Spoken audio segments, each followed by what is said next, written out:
प्रिय भक्तजन, आज हम आपके लिए एक कहानी सुनाने जा रहे हैं जिसे सुनकर आपके जीवन में खुशियां, समृद्धि और धन की बरसात होगी। यदि आप इस कहानी को सुन रहे हैं तो कृपया इसे अंत तक सुनें और इसे बीच में छोड़ने की भूल न करें, क्योंकि इस पवित्र कहानी को पूरा सुनने से मन वांछित फल की प्राप्ति होती है। आप इस कहानी को पूरा सुनिए। यदि आप शिव के भक्त हैं तो कृपया भोलेनाथ का अपमान न करें। एक समय की बात है जब भगवान शिव काफी चिंतित थे। उस समय देवी पार्वती ने पूछा, हे प्रभु, आप आज क्यों परेशान हैं? भगवान शिव ने उत्तर दिया, प्रिय, आज मैं पृथ्वी पर एक सन्यासी बनकर अपने भक्तों को मार्गदर्शन करूंगा। यह मानव कल्याण के लिए जरूरी है। इसलिए तुम भी ध्यान दो और सुनो कि मानव कल्याण के लिए क्या जरूरी है। इस पर देवी पार्वती ने कहा, ओ जीवन के नाथ, आपको जाना चाहिए। मैं यहीं रहकर आपकी दिव्य लीलाओं को देखूंगी। फिर भगवान शिव ने सन्यासी का रूप धारण किया और उस नगरी में चले गए। उस नगर में भगवान शिव ने सन्यासी का रूप धारण किया। उनकी गहरी दृष्टि और शांत स्वभाव उनकी पहचान थी। एक दिन वे नागरिकों को उपदेश दे रहे थे। सन्यासी ने कहा कि शब्दों में जीवन बदलने की ताकत होती है। आप अपने शब्दों से अपनी या दूसरों की जिंदगी को बदल सकते हैं। हमें यह ध्यान देना चाहिए कि हम क्या कहते हैं, खुद के लिए या दूसरों के लिए, और हम किस प्रकार के माहौल में रहते हैं।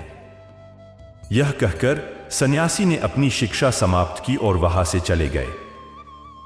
एक दिन जब एक सन्यासी मार्ग से जा रहे थे, तभी एक युवक भी उसी मार्ग से गुजर रहा था।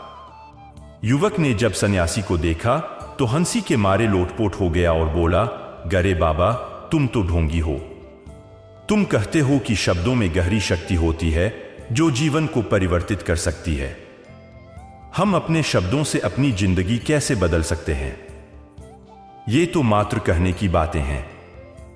ऐसा कैसे संभव है कि हमारी जिंदगी शब्दों से बदल जाए? सन्यासी ने ध्यानपूर्वक युवक की बातें सुनी, फिर मुस्कुराते हुए कहा, ओ बेटा, दुनिया शब्दों से ही निर्मित है और अच्छे शब्दों के पीछे भी एक गहरा सत्य छुपा होता है। वह हमारा पूरा जीवन बदल देते हैं। संत कहता है जवान लड़के को, देख, मैं तुझे अपने अनुभव से कह रहा हूं, लेकिन अगर तू फिर भी यकीन नहीं करता तो खुद आजमा कर देख। ये सुनते ही जवान लड़का थोड़ा गंभीर हो जाता है। अपने दिमाग में थोड़ी देर के लिए सोचता है, फिर बोलता कि गरे बाबा, अगर ये सच है तो मेरे साथ चली। मेरा एक छोटा भाई है, लगभग 25 साल का, और वह 3 साल से कुछ नहीं कर रहा।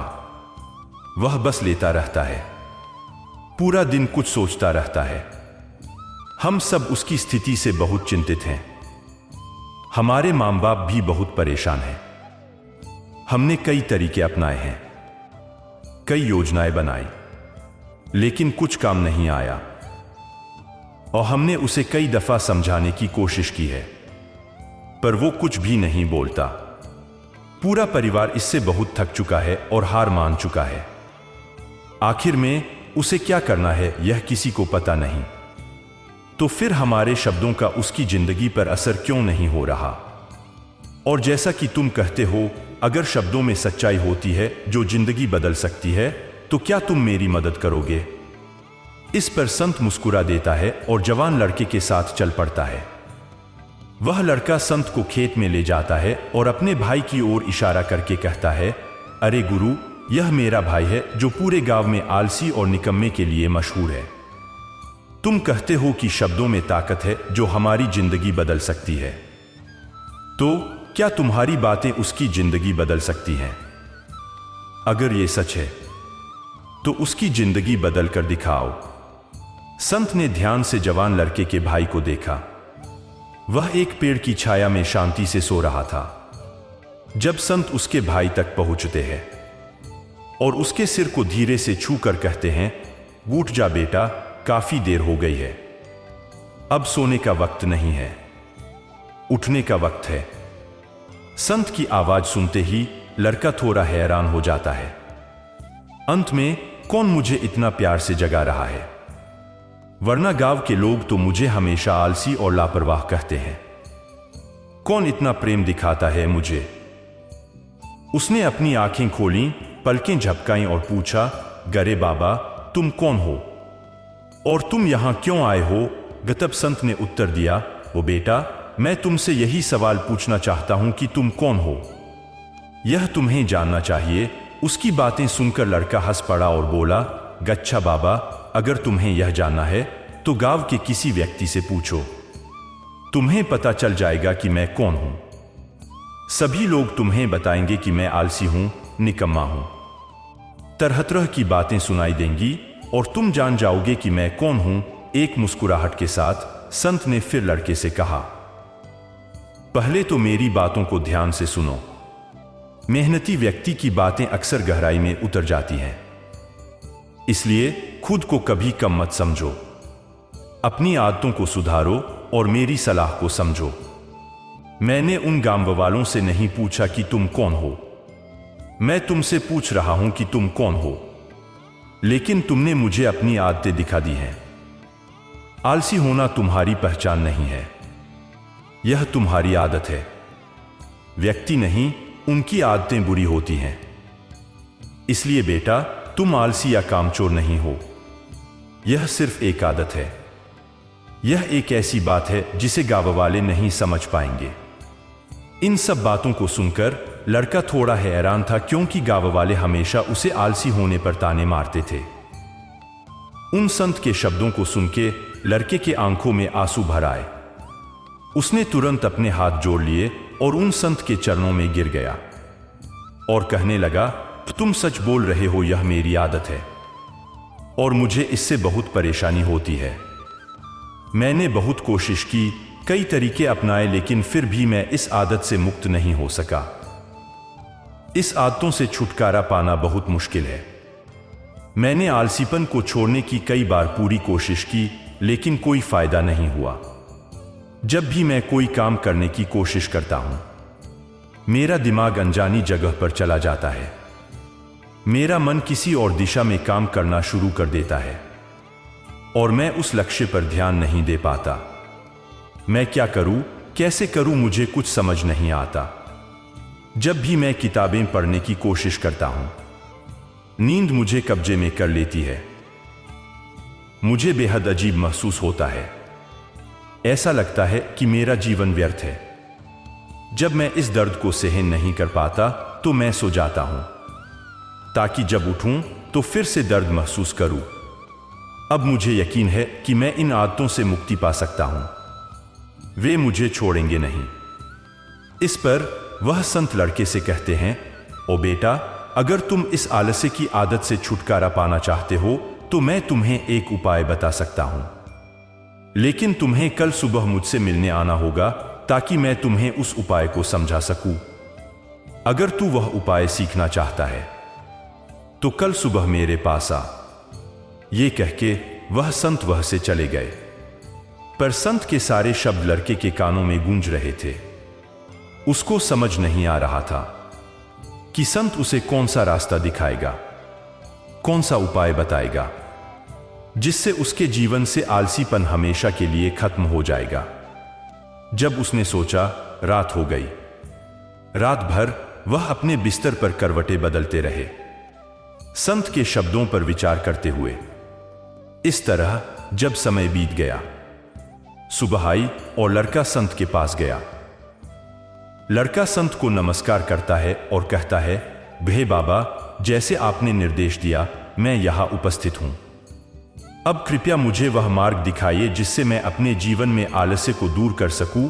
संत तब लड़के को परामर्श देता है, ओ बेटा, जब भी तू संशय में हो, तू निर्णय नहीं ले पा रहा हो और तेरे मन में कई प्रश्न उठ रहे हों कि मैं क्या करूं, कैसे इस काम को संपन्न करूं, सब कैसे होगा।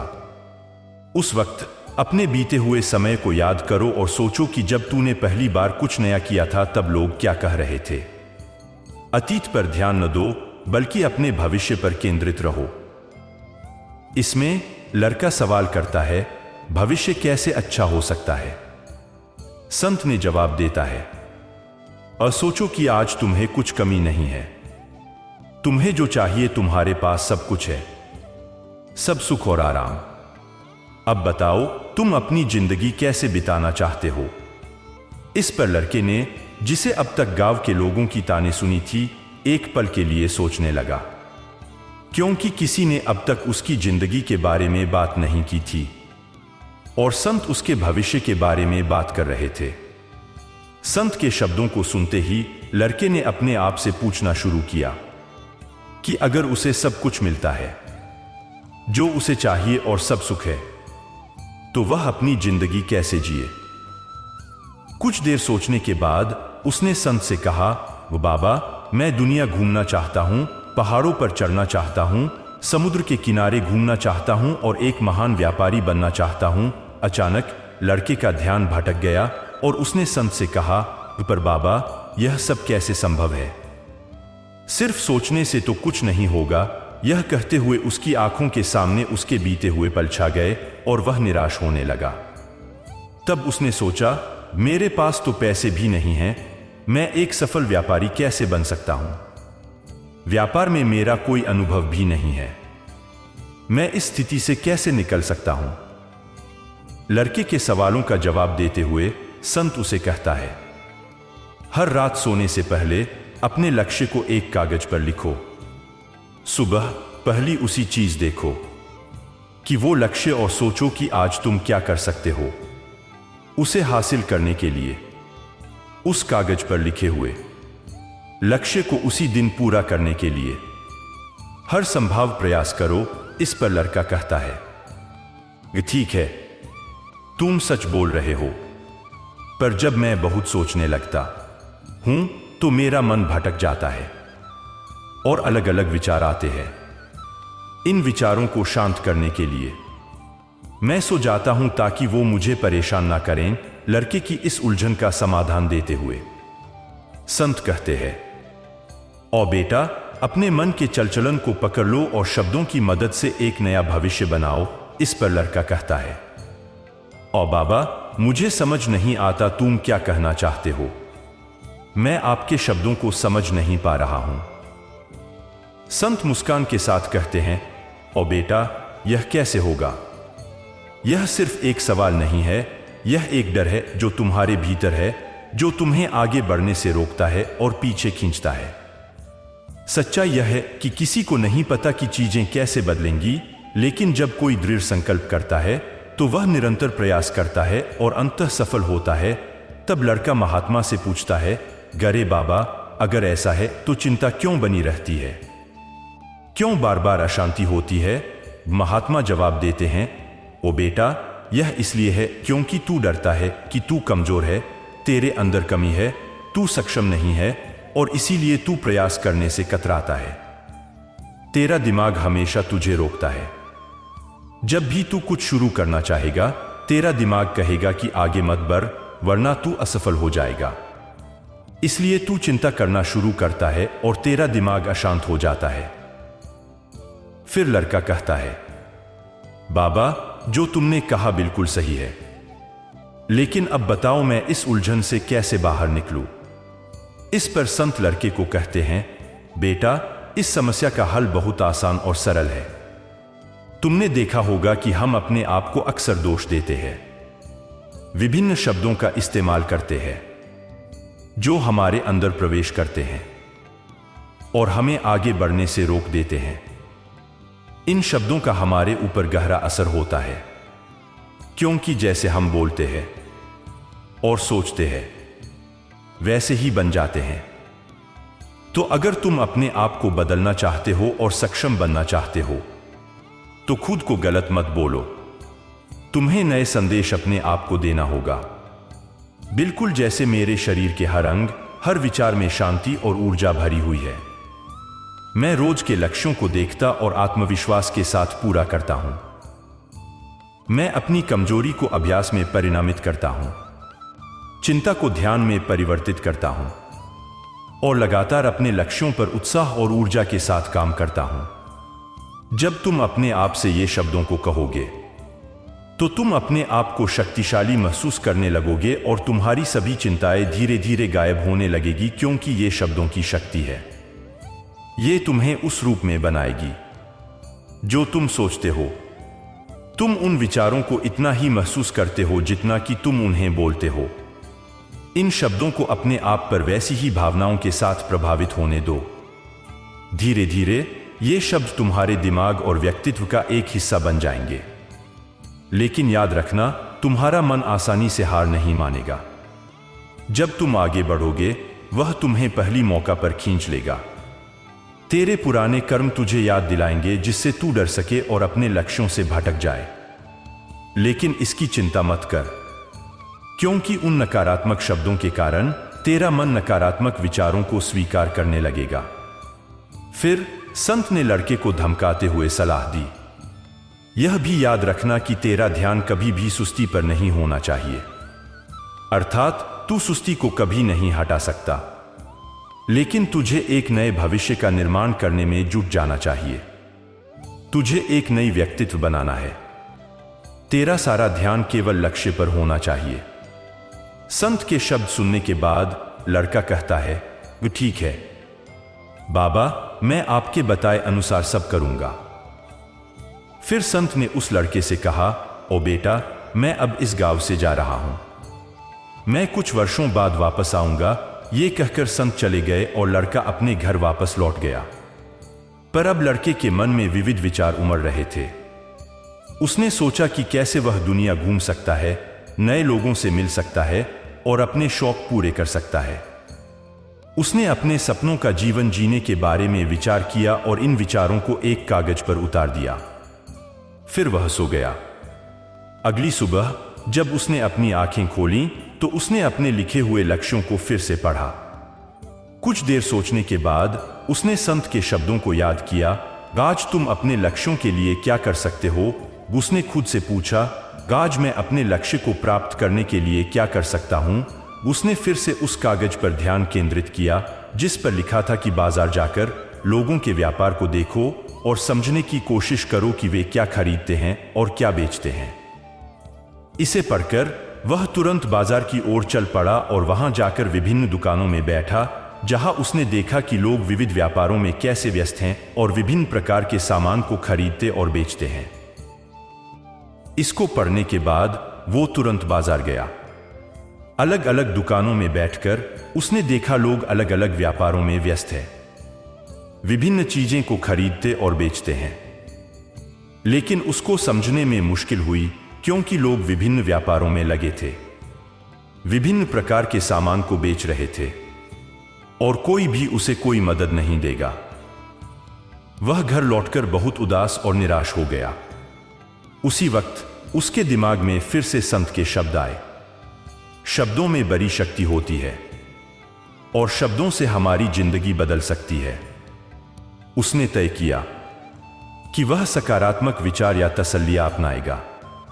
उसने हर सुबह और शाम उन्हें दोहराना शुरू किया और वह यह काम रोज करता रहा। 1 महीना गुजरा, लेकिन उसकी जिंदगी में कोई बदलाव नहीं था। अब लड़का थोड़ा निराश महसूस करने लगा। फिर वह सोचता है कि उसकी जिंदगी में कुछ नहीं बदल रहा है।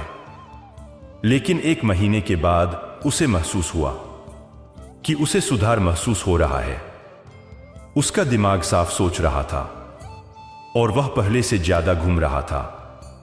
धीरे धीरे उसे यह समझ में आने लगा कि आगे बढ़ने वाले लोग कैसे महान काम करते हैं और उनकी सोचने की शैली कितनी विशिष्ट होती है। उनके दिमाग हमेशा शक्तिशाली विचारों से भरे होते हैं। वे कभी भी सीमित सोच या दूसरों के डर से प्रभावित नहीं होते।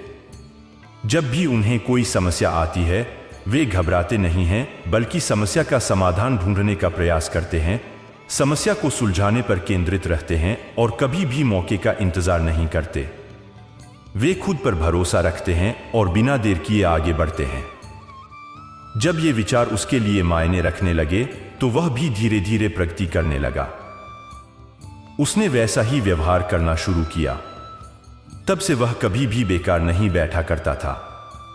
जब भी उसे मन करता, वह बाजार जाता और देखता था कि लोग अपने व्यापार कैसे चला रहे हैं, वह क्या खरीद रहे हैं और कौन से सामान उनके लिए लाभदायक साबित हो रहे हैं। और जब उसे इच्छा होती, तो वह अपने पिताजी की मदद भी करता। वह अपने पिताजी के साथ बाजार जाता, बाजार के दामों का मूल्यांकन करता और हमेशा कुछ नया सीखने के लिए उत्सुक रहता था। एक दिन एक मसाले का व्यापारी गांव आया। उसे पढ़े लिखे युवा लोग चाहिए थे जो माल की गिनती कर सके और लेखाजोखा की जिम्मेदारी उठा सके। लड़का अपने लक्ष्य को पहचानता था और उसे क्या हासिल करना है यह भी जानता था। वह समझ गया था और निश्चय किया कि वह इस नौकरी से काफी कुछ सीखेगा। पूरे उत्साह के साथ उसने उस व्यापारी के साथ उस स्थान तक का सफर तय किया। उसे पता था कि इस काम के लिए मजदूरी कम मिलेगी, पर फिर भी उसने निश्चय किया कि वह काम करेगा।